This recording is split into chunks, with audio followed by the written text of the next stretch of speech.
A young man wanted to know the meaning of life. He was told that a wise old man who lived on the top of a steep hill knew the answer. The young man climbed the steep hill and asked the wise old man what the meaning of life was.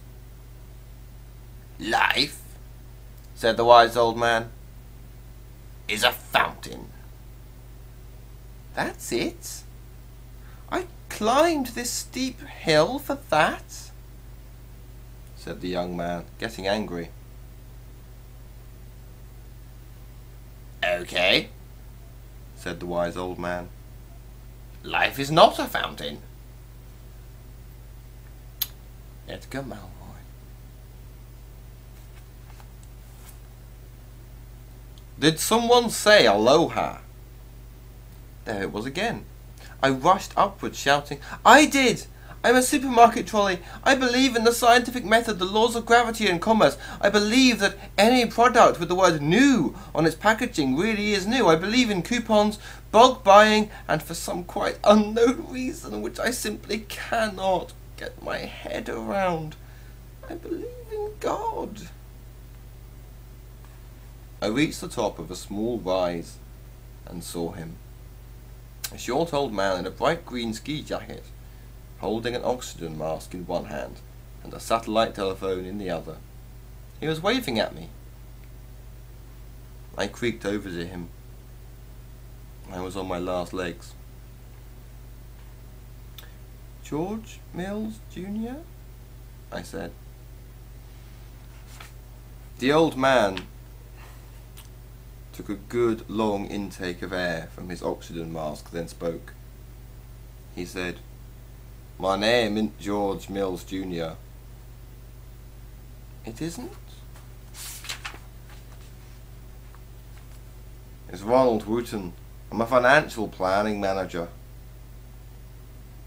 "So where's God?" "Who?" asked the man, putting his hand to his ear. "God," I said, getting desperate. "Search me," he said. Somehow I pushed myself the last few meters to the summit. My infinity chip was all over the place. It couldn't take any more.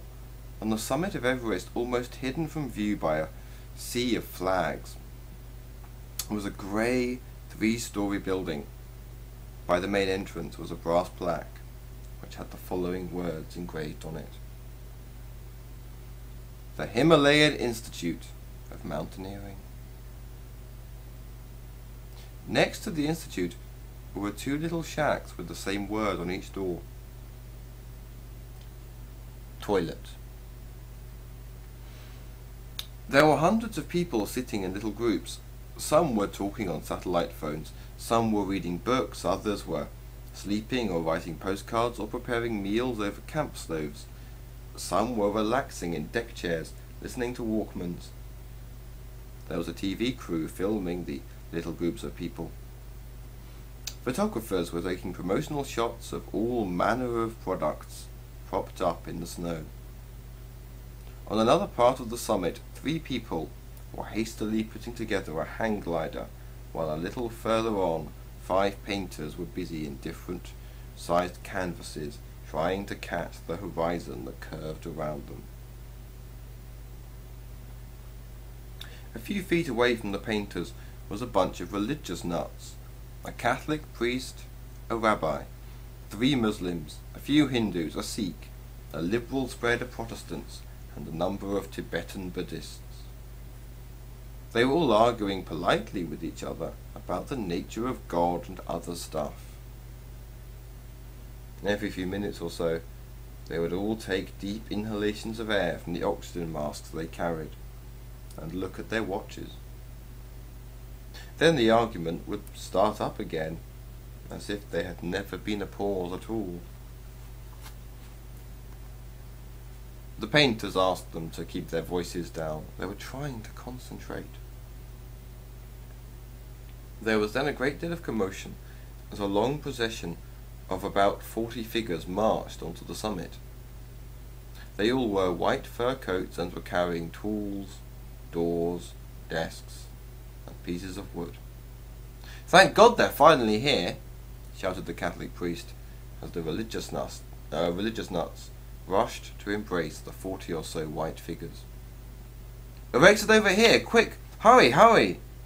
shouted the religious nuts, pointing at a patch of snow next to the Himalayan Institute of Mountaineering. As the figures in the white fur overcoats headed for the spot, the religious nuts were jumping for joy, raising their arms to heaven. Some were so excited they had forgotten to use their oxygen masks, and their faces were turning light blue. Some nuts had faces almost the colour of blackberries. It was then that I recognized Edgar Malroy, limping amid the crowd, patting the religious men on their backs, laughing, telling them to calm down and saying things like, "You really are quite nutty, you know that, don't you?" His false eye was missing. His white fur overcoat was stained yellow around his crutch, and he was carrying a giant question mark over his shoulder, as if it were a crucifix. He saw me, waved, and said aloha. It was at this point, as Edgar and his employees set up the metaphysical betting shop on the summit of Everest, that I went truly stark, raving mad.